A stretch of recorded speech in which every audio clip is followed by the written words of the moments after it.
Now we've gone a few weeks from when we started with averaging densities, evolution operators, etc. And we finally settled on the idea that if you look at traces of operators and their determinants, we can compute the spectrum. And the important part of the spectrum is the leading eigenvalue, because that's the one that will dominate these averages. So we've done all this already. And we have a condition to find eigenvalues, which can be written in this form. So evolution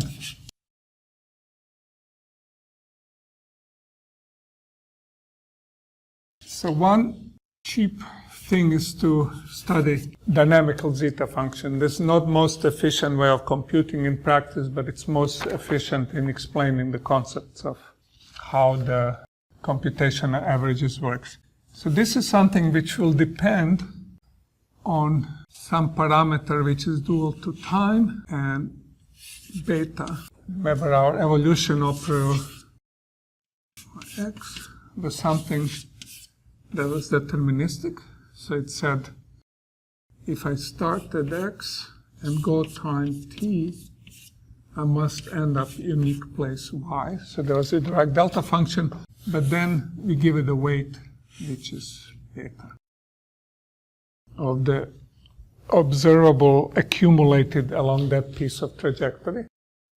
And then we went through this and that, and eventually we replaced the time, but it's dual by doing a Laplace transform. So we went to variable s, which is dual to time, and we got a function that depends on this parameter s dual in time, and it depends on beta.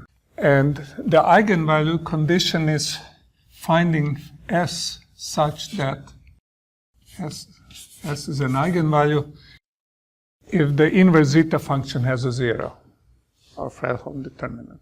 That was condition. And then when you think about a little bit, the thing that you can really compute is the first eigenvalue, but that's the one that we really care about, called the eigenvalue associated with natural measure and most dominant eigenvalue. Eigenvalue S0, which is the first 0 as I increase S. Now, where this S is depends on beta. So what you can do is you can write yourself what the value of such function is. You can write here S, and you can write here beta. And if you remember, beta was just kind of help parameter, so eventually we set it equal to 0. But as long as it's not 0, this function has some value. So I can draw some kind of curve. And as I vary s, for example, for beta equals 0, this function for s too small will maybe be bigger, maybe smaller, and it'll cross the 0, and that's what we are computing. We're finding the first 0. But now we're also supposed to compute derivatives of that object at that 0. So the average was related, for example, to the first derivative. So there is a curve. It can be evaluated any place where we care about it for beta equal to 0. So there is a derivative. S delta beta is the slope of this curve. And if we care about the second derivative, delta squared delta beta s, that'll be the curvature. It's the second derivative around this point. So how do we compute these things? S is actually a function of beta. So this is this curve. For each value of beta, S has its value, because remember it was computed by averaging over S. So there is a curve which is actually parameters just by beta, and S is a function of beta on that curve. How is this curve defined? Let me call this F of beta. This curve is defined as curve F of beta equals 0. Now I can take derivatives of this curve. So for example, depends on beta. So delta beta of eigenvalue condition for a given beta. Sorry, I interchanged the units. If the curve is zero, also its derivative is zero. Now it has explicit dependence.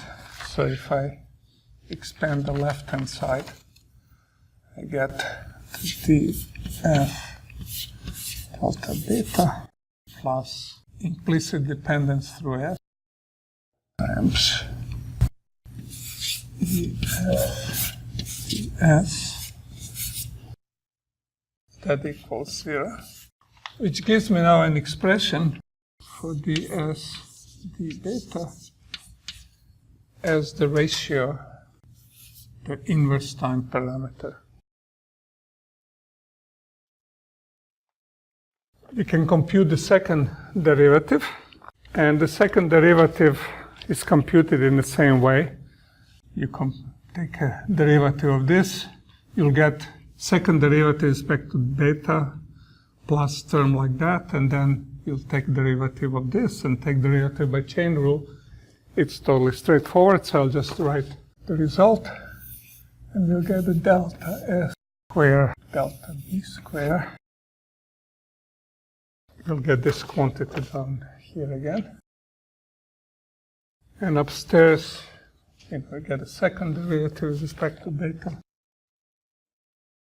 There's an overall minus sign for the whole thing, and I'll get the second derivative of this with respect to beta square plus 2 times cross derivatives. The first guy squared, 2 derivatives partial with respect to variable s, the one due to time.